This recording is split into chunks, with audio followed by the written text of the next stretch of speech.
إن الحمد والنعمة لله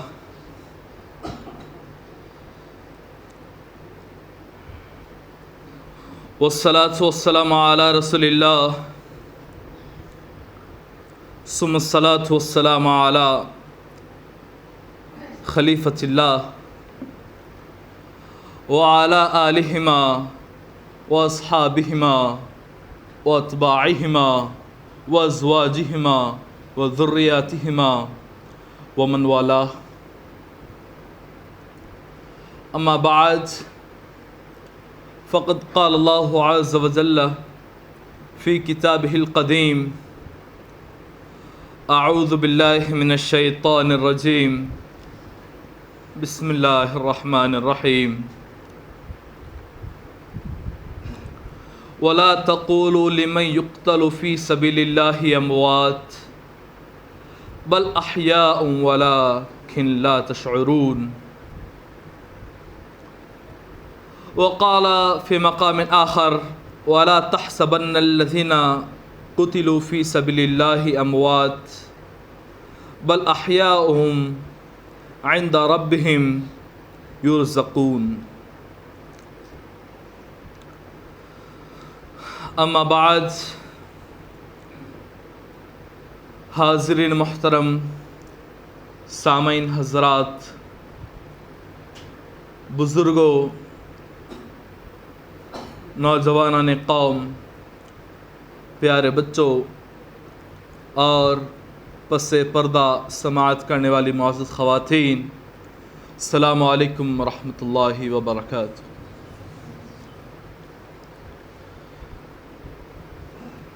چونکہ خلاق کائنات اپنے کلام بلاغت نظام میں ارشاد فرما رہا ہے: وَلَا تَقُولُوا لِمَن يُقْتَلُ فِي سَبِيلِ اللَّهِ أَمْوَاتٌ، اور ان لوگوں کو مردہ مت کہو جو اللہ کی راہ میں مارے جاتے ہیں، بل احیاء ولکن لا تشعرون، بلکہ وہ زندہ ہیں، وہ حیات ہیں، لیکن تم اس کا شعور نہیں رکھتے۔ ٹھیک اور ایک آیت اسی ترجمہ، اسی مفہوم کے لحاظ سے آئی ہے۔ فرق یہ ہے، پہلی آیت میں مردہ مت کہو کہا گیا ہے، اس آیت میں مردہ مت سمجھو کہا گیا ہے، مردہ مت خیال کرو کہا گیا ہے۔ وَلَا تَحْسَبَنَّ الَّذِينَ قُتِلُوا فِي سَبِيلِ اللَّهِ أَمْوَاتٌ، اور اے لوگو تم گمان نہ کرو، تم خیال نہ کرو کہ جو لوگ اللہ کی راہ میں مارے جائیں وہ مردہ ہیں، بل احیاء، بلکہ وہ زندہ ہیں، وہ حیات ہیں، عند ربہم یرزقون، جو اپنے رب سے تازہ رزق پاتے ہیں، وہ حیات ہیں، اپنے رب سے رزق پاتے ہیں۔ مفسرین نے رزق پانے سے مراد یہ لیا ہے کہ جو شہداء ہوتے ہیں، جو اللہ کی راہ میں شہید ہوتے ہیں، اللہ تبارک و تعالیٰ انہیں جنت میں پرندوں کی طرح بنا دیتا ہے، سبز پرندے، ہرے رنگ کے پرندے بنا دیتا ہے، اور وہ جنت کے کسی بھی پھل پر جا کر، کسی بھی درخت پر جا کر کوئی بھی پھل تناول کر لیتے ہیں۔ حاضرین محترم، شہادت شہادت شہادت، شہید کسے کہتے ہیں؟ شہادت کیا ہے؟ شہادت آخری منزل ہے انسانی سعادت کی، شہادت آخری منزل ہے انسانی سعادت کی۔ وہ خوش قسمت ہیں مل جائے جنہیں دولت شہادت کی، وہ خوش قسمت ہیں کہ مل جائے جنہیں دولت شہادت کی۔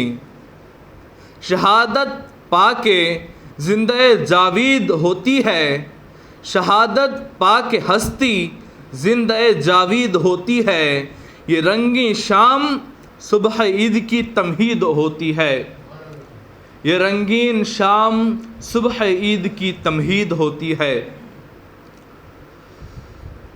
تمہید میں آپ کو بتلاتا چلوں، تمہید تقریر کا وہ حصہ ہے جو خطبے سے لے کر اصل مواد تک خاموش انداز میں کی جاتی ہے، اسے تمہید کہتے ہیں۔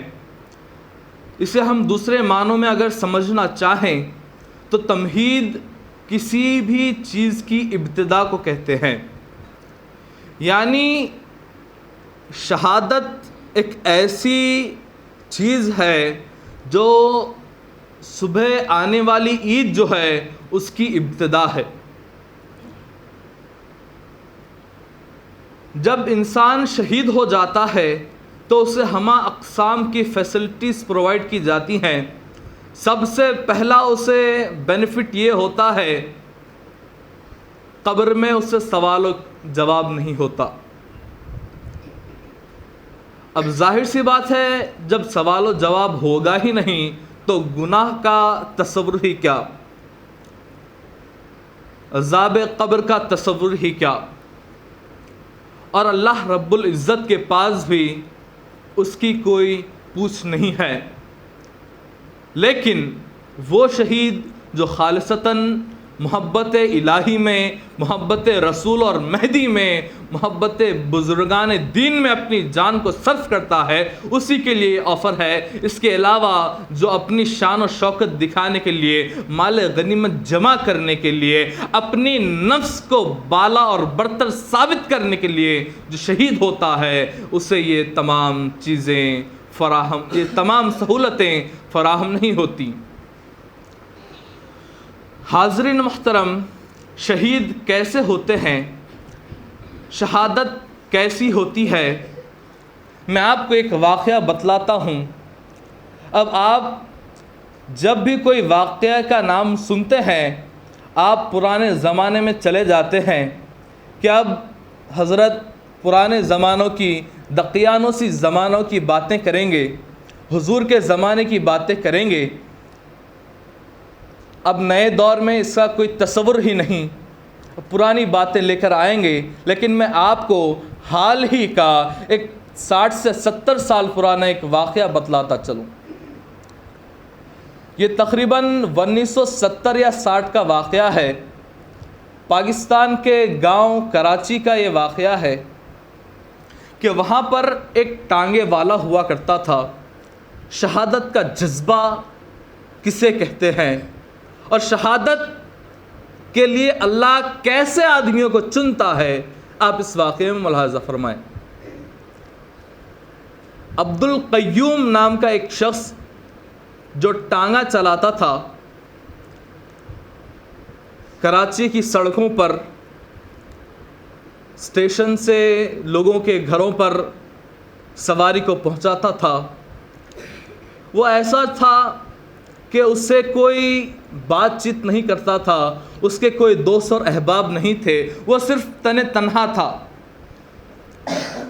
اس کے گھر والے اس کو بھاؤ نہیں دیتے، اس کے کوئی اہل و عیال سب اس سے نفرت کرتے تھے، اور وہ ٹانگیں چلاتا تھا۔ حد تو یہ ہو چکی تھی ٹانگیں چلانے کی کہ اس کے ہاتھ جو ہے وہ گھوڑے کی رکاب پکڑ کے موٹے ہو چکے تھے۔ ہاتھ کی جو چمڑی ہے جو موٹی ہو چکی ہوتی ہے، آج بھی ہم ڈرائیور کو یا پھر بس ڈرائیور کو جب ہم دیکھتے ہیں تو ان کے ہاتھ مضبوط ہوتے ہیں، کڑک جو چمڑی جو ہوتی ہے وہ کڑک ہو جاتی ہے، وہ کڑک ہو چکے تھے۔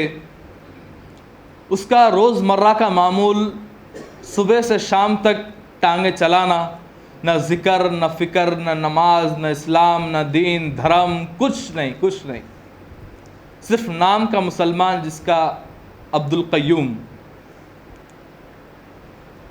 لیکن ایک وقت ایسا بھی آیا، تاریخ نے ایک منظر ایسا بھی دیکھا، چشم فلک نے ایک نظارہ ایسا بھی دیکھا کہ ایک روز ایک گستاخ نبی کہ معلوم ہوا کہ اس نے حضور کی شان میں گستاخی کی ہے، وہ فوراً وہ پولیس اسٹیشن میں کورٹ کچہری میں ہے، تو جب اس شخص کو معلوم ہوا کہ وہ فلاں جگہ پر ہے، وہ فوراً جاتا ہے اور جا کر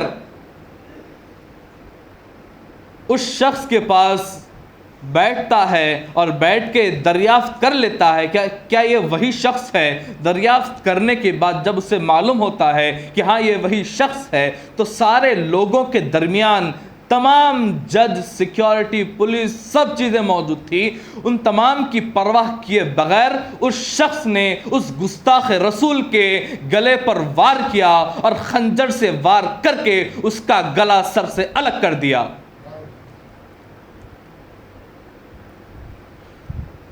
اب یہ واقعہ تو ہو گیا، اب وہ زمانہ ایسا تھا کہ اللہ والوں کی کثرت ہوا کرتی تھی، موجودہ دور کے برعکس۔ تو تمام لوگوں نے یہ چاہا کہ اس شخص کی جان بچائی جائے، اس شخص کو ناقصوروار ثابت کیا جائے کہ یہ شخص قصوروار نہیں ہے۔ بہت سے بڑے سے بیرسٹر اور وکیل جو تھے اس کا کیس ہاتھ میں لینے کے لیے کوشاں تھے، دور سے لوگ اس کے کیس اپنے ہاتھ میں لینے کے لیے پریشان تھے کہ ہمیں یہ کیس مل جائے اور ہم اس کی سزا کو معاف کروا دیں۔ لیکن ایک شرط ہے کہ یہ اپنے بیان سے بدل جائے کہ میں نے اسے گستاخ نبی ہونے کی وجہ سے نہیں مارا، بلکہ میرے ذاتی معاملات کی وجہ سے اسے مارا۔ وہ شخص جو کہ دین دھرم نام کی اس کے اندر چیز نہیں تھی، اس چیز پر ڈٹا رہا، چاہے جان چلی جاتی ہے تو چلی جائے، میرے جسم کے ٹکڑے ہوتے ہیں تو ہو جائے، میں اپنے بیان سے باز نہیں آؤں گا، بلکہ میں جو کہتا ہوں وہ یہ کہتا ہوں کہ یہ گستاخ نبی ہے اور اس کی سزا صرف موت کے علاوہ کوئی نہیں ہے۔ وہ اپنے دعوے پر قائم رہا، اپنے دعوے کو بدلا نہیں، اور جس کی بنسبت یہ ہوا کہ اس شخص کو پھانسی کی سزا سنا دی گئی۔ جب اس شخص کو پھانسی کی سزا ہوئی اور سزا ہونے کے بعد جب اس کے جنازے کو لایا گیا تو کراچی کی تاریخ میں ایسا واقعہ زندگی میں کسی نے نہیں دیکھا ہوگا کہ 25 لاکھ سے زیادہ لوگ اس کے جنازے میں شریک ہوئے تھے۔ 25 لاکھ سے لوگ اس کے جنازے میں شریک ہوئے تھے، اور جب جنازہ جا رہا تھا تو اوپر سے جو گیلری ہوتی ہے وہاں پر عورتیں اپنے آنچل سے اپنے آنکھوں سے آنسو پوچھتی جا رہی ہیں کہ کاش یہ کیسا بندہ ہے جو شہید ہو گیا، یہ کیسا بندہ ہے جو اللہ کی راہ میں اپنی جان کو نچھاور کر دی۔ اور لوگ جو جنازے میں شامل ہونے والے لوگ ہیں ان کے رستے میں پھول بچھا دیا کرتے تھے۔ کراچی کی تاریخ میں ایسا جنازہ کسی نے دیکھا ہی نہیں۔ دیکھا آپ نے کہ ایک ایسا شخص جس کا کوئی نام و نشان نہیں، جس کا کوئی پتہ نہیں، جس کا کوئی پرسان حال نہیں، جس کا کوئی دوست نہیں، جب اس نے ایک حضور کے نام پر اپنی جان کو قربان کر دیا، اس کا مقام کیا ہوتا ہے۔ آپ غور کریں، 25 لاکھ تو صرف انسانی مخلوق تھی، فرشتوں کی تعداد کیا ہوگی؟ فرشتوں کی تعداد کیا ہوگی؟ شہادت ہمیں یہی بتلاتی ہے۔ یہ تو صرف دنیاوی فائدہ ہے، خدا کی قسم یہ دنیاوی فائدہ کچھ بھی نہیں ہے آخری فائدے کے مناسب۔ حاضرین محترم،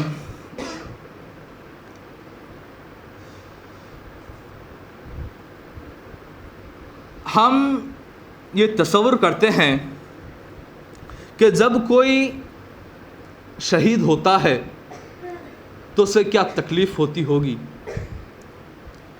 اس کا سر دھڑ سے الگ کر دیا گیا ہے، اس کا ہاتھ کاٹ دیا گیا ہے،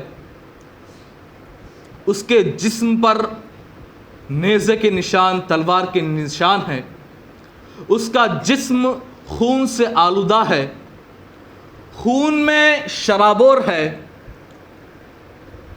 بہت اذیت، بہت تکلیف والی بات ہمیں محسوس ہوتی ہے، لیکن یہ ہرگز نہیں ہے۔ کیوں ہرگز نہیں ہے؟ آئیے میں آپ کو سب سے پہلے اس کے دو جواب دیتا ہوں، ایک وہ جواب جو حضور نے فرمایا ہے اور ایک وہ جواب جو آج کی ٹیکنالوجی بیان کرتی ہے۔ سب سے پہلے حضور کا جواب آپ سن لیں، الشہید لا یجد علم القتل الا کما یجد احدکم علم القرصہ۔ شہید قتل کی صرف اتنی ہی تکلیف محسوس کرتا ہے کہ جتنی کہ تم چٹکی بھرنے، چونٹی بھرنے یا چونٹی کاٹنے کی تکلیف محسوس کرتے ہو۔ ترمذی اور مشکات۔ حاضرین محترم، تو آپ نے دیکھا کہ شہید کو کتنی تکلیف محسوس ہوتی ہے، لیکن یہ نارمل شہید نہیں، بلکہ وہ شہید ہے جو حقیقت میں یہ جان چکا ہوتا ہے کہ مجھے اب اس دنیاوی زندگی سے کوئی فائدہ نہیں۔ وہ شہید ہے یہ جو اپنی زندگی کو مکمل طور پر اللہ کے سپرد کرنے کا عزم مصمم کر چکا ہوتا ہے، کہ جس کے دل میں ذرہ برابر ناٹک یا ذرہ برابر کوئی بغض یا کوئی دوسری چیز موجود ہو، اس کا دل 100% اس بات پر شاہد ہے کہ آج مجھے شہید ہونا ہے، مجھے شہید ہونا ہے، اس کے لیے صرف یہ تکلیف محسوس ہوتی ہے۔ حاضرین محترم، میں آپ کو اب ٹیکنالوجی کا حوالہ دیتا ہوں۔ حاضرین محترم، آپ نے آپریشن تھیٹر میں دیکھا ہوگا کہ جب مریض بہت بڑے تکلیف میں گزرتا ہے تو اس کو سن کا انجیکشن دے دیا جاتا ہے۔ جب سن کا انجیکشن دے دیا جاتا ہے، اس کے بعد ڈاکٹر اس کا سینہ چیر دیتا ہے، اس کی ہڈیوں کو توڑ دیتا ہے، اس کے جسم کا ایک ایک پرزہ اگر کاٹ ڈالیں، اگر خون کی ندیاں بھی بہہ جائیں، خدا کی قسم اسے رتی برابر بھی درد محسوس نہیں ہوتا۔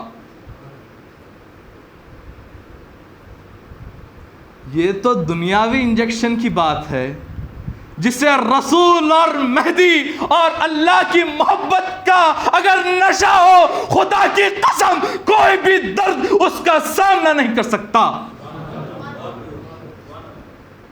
رسول اور مہدی کی محبت کا اگر انجیکشن اگر لگا لیں، خدا کی قسم آپ کو کوئی تکلیف محسوس نہیں ہو سکتی۔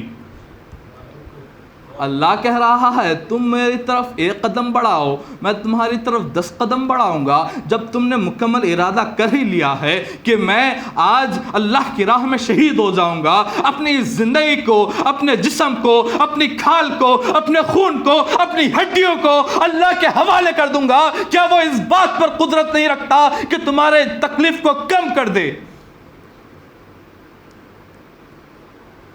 یقیناً وہ اس بات پر قدرت رکھتا ہے۔ حاضرین محترم، میں تو ایک ہی بات کہتا ہوں، اگر آپ اتنا اللہ کے لیے کر رہے ہیں تو یقیناً اللہ آپ کے لیے کیا اتنا نہیں کر سکتا۔ اللہ کو آپ کے جسم کی کوئی حاجت نہیں، آپ کی جان کی کوئی حاجت نہیں، بلکہ اللہ تو آپ کو آزمانا چاہتا ہے۔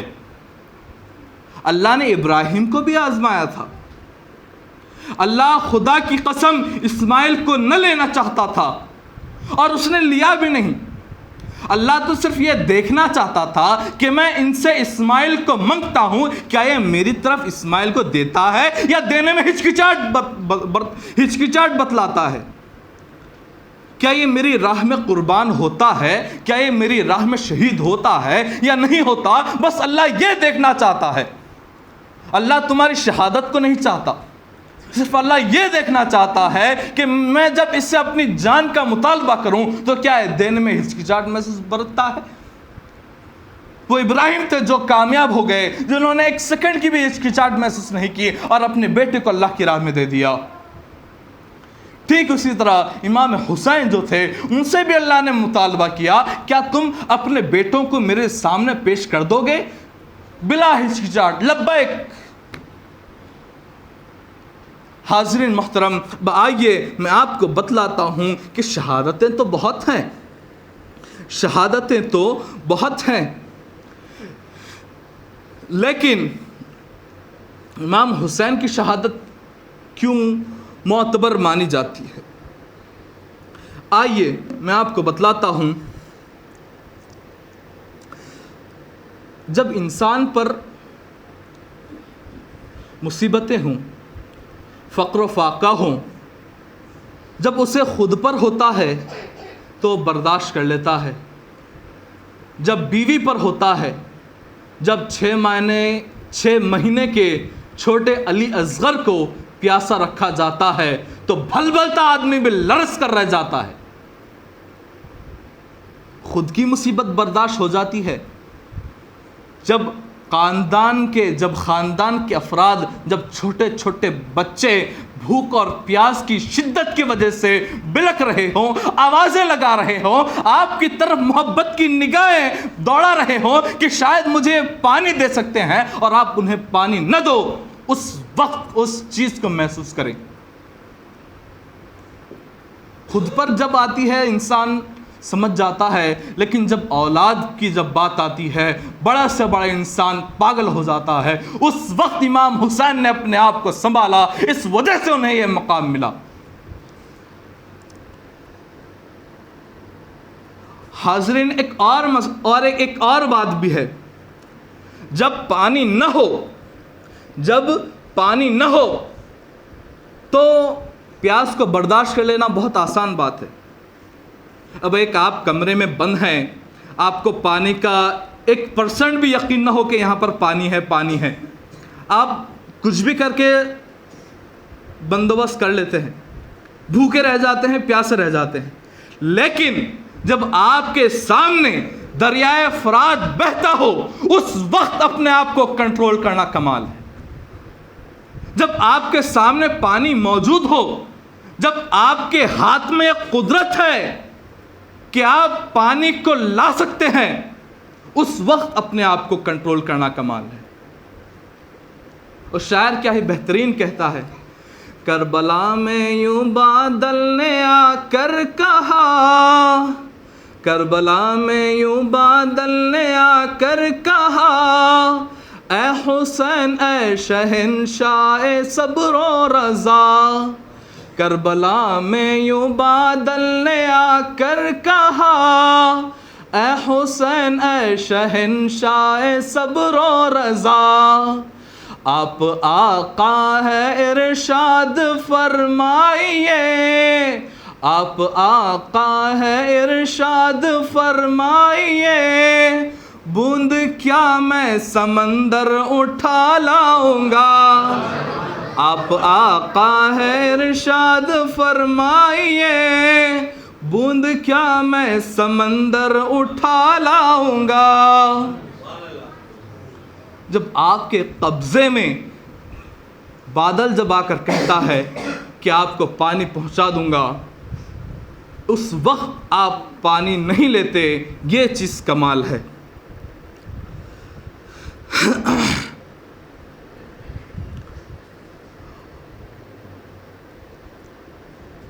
اور ایک بات، حضرت عمر رضی اللہ تعالیٰ عنہ پر جب قاتلانہ حملہ ہوا، جب شہید ہو گئے، جب شہادت کا زخم لگا، اس وقت آپ کو بے ہوشی طاری ہو گئی تھی۔ جیسا ہی بے ہوشی سے آپ باہر تشریف لاتے ہیں، جب آپ کو ہوش آتا ہے، آپ سب سے پہلا سوال یہ کرتے ہیں کہ مجھ کو مارنے والا کون تھا، مجھ کو مارنے والا کون تھا۔ اس وقت لوگوں نے بتلایا کہ آپ کو مارنے والا جو تھا وہ ابو لؤلؤ فیروز مجوسی تھا، جو آگ کی پوجا کرنے والا تھا۔ آپ نے اس بات پر اللہ کا شکر ادا کیا کہ اللہ تیرا شکر ہے کہ میں کسی مسلمان کے ہاتھ سے نہیں مرا، میں کسی مسلمان کے ہاتھ سے شہید نہیں ہوا۔ اور یہاں پر کربلا میں آپ دیکھیے کربلا کا منظر کیسا ہے، کربلا کا منظر کیسا ہے۔ ادھر بھی اسلام کی نمازیں ہو رہی ہیں، ادھر بھی نمازیں ہو رہی ہیں، ادھر جو سامنے والا جو لشکر ہے وہ اذان میں محمد رسول اللہ کے ترانے گاتا ہے، اور یہاں پر محمد کے نواسے پر ظلم ستم کرتا ہے، پانی بند کرتا ہے۔ وہ ایک واقعہ بہت ہی ٹرینڈنگ چل رہا ہے، لوہے اور سونے کا مناظرہ ہوتا ہے۔ لوہے کا اور سونے کا کچھ مناظرہ ہوتا ہے۔ سونا لوہے سے کہتا ہے کہ اے لوہے، جب تجھے مارا جاتا ہے تو اتنی آوازیں کیوں کرتا ہے؟ جب تجھے مارا جاتا ہے تو اتنی آوازیں کیوں کرتا ہے؟ تو لوہے نے جواب دیا کہ اے سونے سن، جب تجھے مارا جاتا ہے تو تیری دھات الگ ہے، تو سونا ہے اور تجھے لوہے کے ہتھوڑے سے مارا جاتا ہے، اس وجہ سے تو آواز نہیں کرتا۔ میں تو لوہا ہوں اور مجھے لوہے کے ہتھوڑے سے مارا جاتا ہے۔ جب کوئی دوسرا تم کو مارتا ہے تو کوئی فرق نہیں ہوتا، لیکن جب اپنا مارتا ہے تو اس وقت فرق پڑتا ہے، اس وقت میں چلاتا ہوں، اس وقت میں اپنے درد کا اظہار کرتا ہوں۔ جب کوئی اپنا مارتا ہے اس وقت درد کا احساس ہوتا ہے۔ سامنے کا جو لشکر تھا، تمام اذانیں ہو رہی ہیں، نمازیں ادا کی جا رہی ہیں، روزوں کی پابندی ہو رہی ہے، تہجد کی نمازیں ہو رہی ہیں، لیکن کیا فائدہ؟ اسی محمد کا نام لینے والے محمد کے نواسے پر ظلم و ستم کے پہاڑ ڈال رہے ہیں۔ اسی وجہ سے امام حسین کی شہادت کو بہت بڑی مانی جاتی ہے۔ حاضرین محترم، اور ایک بات، آپ کو یہ اندیشہ بھی تھا کیونکہ 72 جانوں کے سب سے پرمکھ امام حسین ہی تھے، تمام لوگوں کی ذمہ داری بھی انہی پر تھی، لیکن ان کو یہ خیال بھی تھا کہ اگر میں خدا نہ خواستہ اگر شہید ہو جاؤں، ان کے پاس یہ بہانہ بھی تھا کہ وہ لوٹ کر جا سکیں، کہ اگر میں شہید ہو جاؤں تو میری عورتوں سے، میری ماؤں، میری بہنوں سے بدسلوکی کی جائے گی، ان کا پردہ، ان کی عزت پر ہاتھ ڈالے جائیں گے، خدا نہ خواستہ ان پر بہت ظلم و ستم ہوگا۔ اس کے باوجود آپ نے شہادت کو ترجیح دی اور اپنے قدم استقامت کو جنبش ہونے سے بچا لیا، اور اپنا قدم جو تھا وہ کسی وقت ان تمام باتوں کو دیکھ کر، میں تو ایک بہت بڑی بات کہتا ہوں، اگر رستم پہلوان بھی ہوتا تو ان تمام چیزوں کو دیکھ کر وہ اپنے قدم پیچھے ہٹا لیتا، لیکن یہ محمد کا نواسا حسین بن علی ہے کہ جنہوں نے تمام چیزوں کو مد نظر رکھتے ہوئے شہادت کو ترجیح دی۔ اسی وجہ سے تو معین الدین چشتی رحمۃ اللہ علیہ نے کیا ہی خوب کہا ہے، شاہ است حسین، بادشاہ است حسین، دین است حسین، دین پناہ حسین، سرداد نداد دست در دست یزید، حقا کے بنا لا الہ است حسین۔ شاہ است حسین، بادشاہ است حسین، حسین بادشاہ ہیں، حسین شاہ ہیں، دین است حسین، دین پناہ حسین، دین حسین ہے، دین کی پناہ بھی حسین ہے، سر داد نداد دست در دست یزید، سر کو تو دے دیا لیکن اپنے ہاتھ کو یزید کے ہاتھ پر بیعت ہونے نہیں دیا۔ حقیقت یہ ہے کہ بنا لا الہ اس حسین، حقیقت تو یہ ہے کہ لا الہ الا اللہ کی بنیاد ہے حسین۔ اسی کے ساتھ میں اپنی گفتگو کا اختتام کروں گا۔ وآخر دعوانا الحمدللہ رب العالمین۔